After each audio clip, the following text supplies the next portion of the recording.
மாணவர்கள் அதிக மதிப்பெண்கள் பெற எளிய வழிமுறைகள்.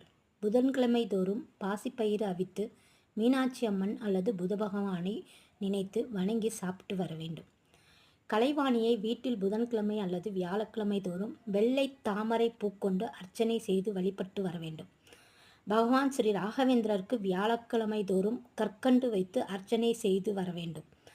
ஸ்ரீ ஹயகிரிவர் மந்திரத்தை சொல்லி காலை மாலை ஜெபம் செய்து வழிபட வேண்டும். புதன்கிழமை தோறும் காயத்ரி மந்திரத்தை படிக்க வேண்டும். ஸ்ரீ ராம பக்தர் ஸ்ரீ ஹனுமனுக்கு வியாழக்கிழமை தோறும் துளசி மாலை போட்டு வணங்க வேண்டும். ஸ்ரீ முருகப்பெருமானுக்கு செவ்வாய்க்கிழமை தோறும் வில்வ இலைகளால் அர்ச்சனை செய்ய சிறந்த கல்வி ஞானம் ஏற்படும். தந்தைக்கு உபதேசம் செய்தவர் முருகப்பெருமான் ஆவார்.